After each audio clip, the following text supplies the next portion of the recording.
آج کا دن بڑا مبارک ہے، اتنا مبارک جتنا وہ دن منوس تھا جب تحریک انصاف سے بلہ چھینا گیا تھا۔ بقول شاعر کے مبارک آج کا دن رات آئی ہے سہانی، شادمانی ہو شادمانی، شادمانی ہو شادمانی۔ لو جی قاضی کا ایکسٹینشن کا پروگرام تو بڑھ گیا، بیچارے نے تاریخ میں اپنا نام منفی سائڈ پر لکھوایا۔ پاکستان کے 2024 کے الیکشن کو مشکوک بنایا، پورے سسٹم کو ہیک کیا تاکہ تحریک انصاف کسی طرح الیکشن نہ جیت سکے۔ ان سے بلے کا نشان چھین کر نواز شریف کو تحفہ دیا، مگر ہوا کیا؟ Time fish, Tata by by, ختم فنش۔ قاضی کے خوابوں کے انڈے ٹوٹ گئے، قاضی نہاتا دھوتا رہ گیا، منہ پر مکھی بیٹھ گئی۔ آج قاضی صاحب سے بہت ہمدردی ہو رہی ہے کیونکہ ان کے سپنے سارے ادھورے رہ گئے ہیں، ان کی ساری کوشش بیکار چلی گئی۔ آپ اینٹی اسٹیبلشمنٹ کا ڈونگر چاہتے رہے اور جب انصاف کی اعلیٰ کرسی پر تشریف فرما ہوئے تو سب سے زیادہ کمپرومائزز آپ نے کیے۔ ایک صرف اپنی ایکسٹینشن کی خاطر پورا نظام اوپر سے نیچے تک الٹا کر رکھ دیا، لیکن آج لگ رہا ہے کہ ابھی ہماری عدالتوں میں انصاف کہیں کہیں موجود ہے، ابھی ہماری عدالتوں میں کہیں کہیں ججوں کے ضمیر زندہ ہیں۔ ہائی کورٹ کے 6 ججز کے خط نے عدلیہ کو ہمت اور مضبوط بنا دیا ہے۔ اب سپریم کورٹ کے ججز بھی میدان میں ڈٹ گئے ہیں، انہوں نے وہ کر دیا ہے جو کچھ روز پہلے ہمارے ججز سوچ بھی نہیں سکتے تھے۔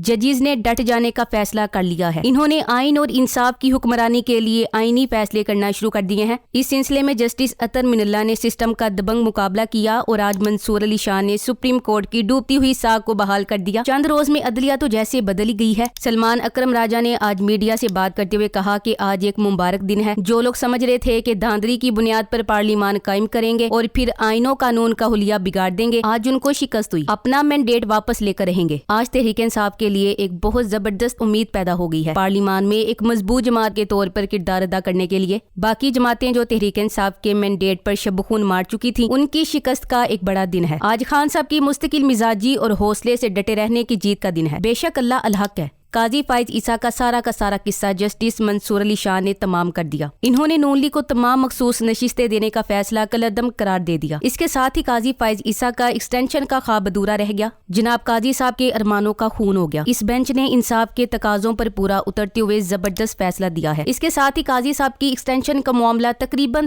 بڑھ گیا ہے، قاضی کے ساتھ پرینک ہو گیا ہے۔ اب مخصوص سوشل میڈیائی پیڈ گروپ کے پٹے ججز پر کھول دیے جائیں گے، مگر ججز کو آئین سے 1 انچ بھی ادھر ادھر ہلا نہیں سکیں گے۔ 2/3 اکثریت والا ان کا ارادہ بڑھ گیا ہے، جس سے یہ آئینی ترمیم لانا چاہتے تھے۔ جو سیٹیں دوسری جماعتوں کو دی گئیں وہ بھی واپس ہوں گی اور خیبر پختونخوا میں بھی سیٹیں اب سنی اتحاد کونسل کو دی جائیں گی۔ آج سپریم کورٹ نے ایک صاف شفاف پروسیڈنگ کے بعد اپنا فیصلہ سنا دیا۔ سپریم کورٹ نے سنی اتحاد کونسل کی مخصوص نشستوں سے متعلق درخواست سماعت کے لیے منظور کر لی اور مخصوص نشستیں دوسری جماعتوں کو دینے کا پشاور ہائی کورٹ کا فیصلہ معطل کر دیا۔ بلا شبہ یہ ایک بڑے جشن کا دن ہے۔ واضح رہے کہ 14 مارچ کو پشاور ہائی کورٹ کے 5 رکنی لارجر بینچ نے متفقہ طور پر سنی اتحاد کونسل کی مخصوص نشستیں نہ دینے کے خلاف درخواست کو مسترد کر دیا تھا۔ سنی اتحاد کونسل کی مخصوص نشستوں کے لیے دائر اپیل پر سماعت جسٹس منصور علی شاہ کی سربراہی میں جسٹس محمد علی مظہر اور جسٹس اطہر من اللہ پر مشتمل 3 رکنی بینچ نے کی۔ اس سے پہلے 4 مارچ کو الیکشن کمیشن آف پاکستان نے زیادتی کا مرتکب ہوتے ہوئے سنی اتحاد کونسل کو مخصوص نشستیں الاٹ کرنے کی درخواستیں مسترد کر دی تھیں۔ وفاقی حکومت نے مخصوص نشستوں کے کیس کے لیے لارجر بینچ تشکیل دینے کی استدعا کی، جس کے جواب میں جسٹس منصور علی شاہ نے ریمارکس دیے کہ موجودہ کیس آئین کے آرٹیکل 185 کے تحت اپیل میں سن رہے ہیں، موجودہ کیس آرٹیکل 184(3) کے تحت دائر نہیں ہوا۔ انہوں نے کہا کہ ابھی تو اپیلوں کے قابل سماعت ہونے پر فیصلہ ہونا ہے، قابل سماعت ہونا طے پا جائے پھر لارجر بینچ کا معاملہ بھی دیکھ لیں گے۔ وکیل فیصل صدیقی نے کہا کہ پی ٹی آئی کے آزاد جیتے ہوئے اراکین اسمبلی نے سنی اتحاد کونسل میں شمولیت اختیار کی، جس پر جسٹس منصور علی شاہ نے استفسار کیا کہ ساری کا حصہ ہیں۔